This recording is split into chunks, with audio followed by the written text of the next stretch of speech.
నమస్తే. Welcome to సరదాగా కాసేపు ఏ సెలబ్రిటీ టాక్ షో. ఈరోజు మన షోకి వచ్చేసారు ఎల్ఎంఏ లిటిల్ మ్యూజిషియన్ అకాడమీ అధినేత. ఎందరో విద్యార్థులను తీర్చిదిద్దిన ఘనత ఆయనది. జాతీయ స్థాయిలో అంతర్జాతీయ స్థాయిలో ఆయన విద్యార్థులు పేరు గడించారు. వేలాదిగా విద్యార్థులకి ఉచిత శిక్షణ అందించినటువంటి మహోన్నత వ్యక్తి. సాక్షాత్తు ఆ సరస్వతి పుత్రుడు అందిస్తున్న విశేష సేవలతో ఎంతో మంది విద్యార్థులు తమ ప్రతిభను చాటుకుంటూ ముందుకు వెళ్తున్నారు.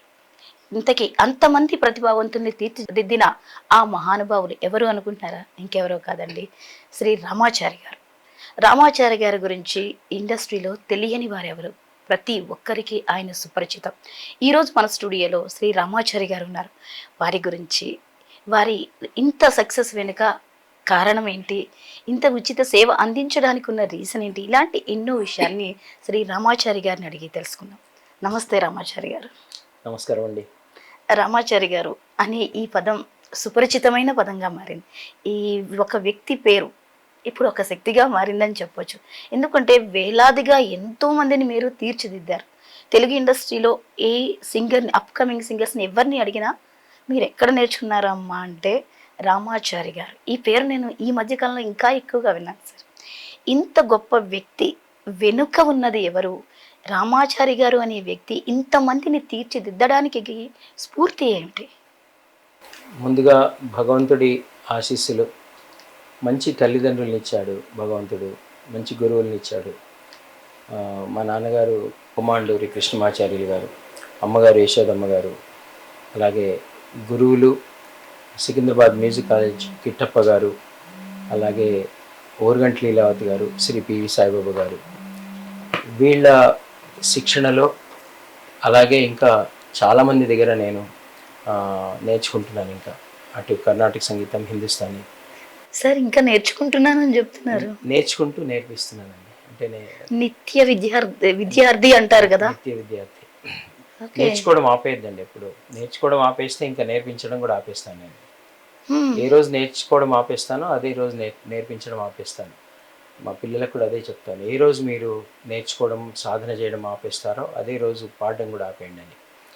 అందుకోసం ఎవరైనా, నేనైనా అండి, ఎవరైనా ఏ రంగంలో అయినా, డాక్టర్స్ అయినా, లాయర్స్ అయినా అలా నేర్చుకుంటూ అప్గ్రేడ్ చేసుకుంటూనే చేస్తారండి. నేనే కాదండి, అందరూ అదే చేస్తారు. అంటే ఆల్ గొప్ప వాళ్ళందరూ కూడా నిత్య విద్యార్థులే. కాబట్టి వాళ్ళ స్ఫూర్తితో ఇంకోటి నేర్చుకోకపోవడం వల్ల ఏం జరుగుతుందో నాకు తెలుసు. నేర్చుకుంటూ వెళ్ళేంత వరకే మనకి చెప్పే, ఇంకొకళ్ళకి నేర్పించే శక్తి మనకు ఉంటుంది. నేర్పించడం ఆపేశాక ఉండదు. అందుకే అందరూ నేర్చుకోవాలి, నేర్చుకుంటూనే ఉన్నారు. నేను నేర్చుకుంటున్నాను చాలామంది దగ్గర. కర్ణాటక సంగీతం, హిందుస్థానీ, అలాగే కీబోర్డ్ నేర్చుకున్నాను, హార్మోనియం వాయిస్తాను, రిథమ్స్ వాయిస్తాను. సో అలా నేర్చుకుంటూనే ఉన్నాను. ఇంకా అనేక రాగాలు నేర్చుకోవాలండి. నేను నేర్చుకునేవి చాలా తక్కువ, నేను నేర్చుకోవాల్సినవి ఎక్కువ ఉంటాయి. తండ్రి గారి స్ఫూర్తితో వచ్చారు. సో మొదటి అడుగు ఎలా పడింది సార్? మొదటి అడుగు అంటే మేము పుట్టింది పల్లెటూరు అండి, మెదక్ జిల్లా శివంపేట. అక్కడ చిన్న పల్లెటూరు, పక్కన పెద్దగుట్టుముట్లని ఆనుకొని ఉంటుంది, దగ్గరే అడవి అంతా. అక్కడ మేము పుట్టి పెరిగాం. మా నాన్నగారు వేద పండితులు, గుడిలో పూజారిగా చేసేవారు. అలాగే అటు వైష్ణవాలయంలో, ఇటు శైవాలయంలో రెండిట్లో పూజలు చేసేవారు నాన్న. పౌరోహిత్యం చేసేవారు. నేను పెరిగిన పల్లెటూరు అడవి. ముందు నాకు మొట్టమొదటి గురువు నా అడవి తల్లే. ఓకే. అక్కడే మా పల్లెటూరు. అక్కడ జరిగే జానపద గీతాలు, అక్కడ పాడుకుంటున్న భజనలు, జానపద గీతాలు, పశువులు, పక్షులు, రైతులు, కష్టజీవులు, వాళ్ళ మధ్యన పెరిగాను నేను. కాబట్టి నా పల్లె తల్లి, అడవి తల్లి, మా ఊర్లో ఉండే అందరూ కూడా వాళ్ళ ఒడిలో పెరిగాను నేను. అందరూ చిన్న పల్లెటూరు అండి, ఆప్యాయంగా ఉంటుంది. అందరూ ఎవరైనా సరే వాళ్ళందరినీ వరుసలతో పిలుచుకుంటారు. వాళ్ళు ఏ సామాజిక వర్గమైనా సరే ఒకళ్ళనొకళ్ళు అత్తయ్య, అత్త, కాక, అన్న అని పిలుచుకుంటారు. అలాంటి ఊర్లో ఆప్యాయతలతో పెరిగిన ఊరది. చిన్నప్పుడు జానపద గీతాలు పాడుతుండేవాడిని. రేడియోలో విన్న పాటలు ఎక్కువ పాడుతున్నాను. అవే నా తొలి గురువులు. పల్లె, రేడియో, అలాగే యక్షగానాలు, కోలాటాలు, ఇట్లాంటివన్నీ చిన్నప్పుడు నేను నేర్చుకున్నాను. సంగీతం నేర్చుకోలేదు చిన్నప్పుడు. మ్మ్. పూర్తిగా హరికథలు, యక్షగానాలు, జానపదాలు వీటి మీద మీకు పూర్తిగా అవగాహన ఆ వయసులో కలిగింది. మా నాన్నగారు హరికథలు చెప్పేవారు కూర్చొని. మ్మ్. అలాగే యాదగిరిగుట్టలో జరిగే ఆ, ఉత్సవాలకు వెళ్ళేవాళ్ళం. మా నాన్నగారు అక్కడే చదువుకున్నారు యాదగిరిగుట్టలో.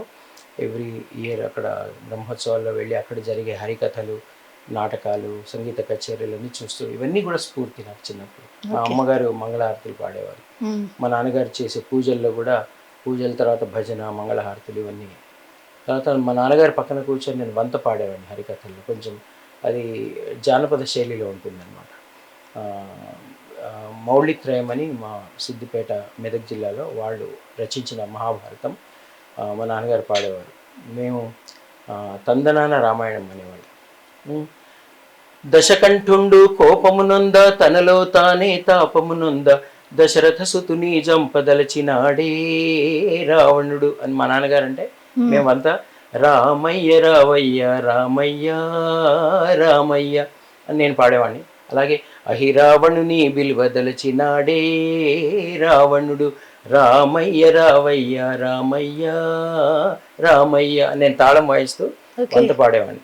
ఇలా మొత్తం హరికథ అయ్యాక ఒక మంగళహారతి పాడడం ఏదో ఒకటి. అప్పుడు మీ ఏజ్ ఎంత ఉండొచ్చు? చిన్నపిల్లని స్కూల్లో చదువుతున్నాను.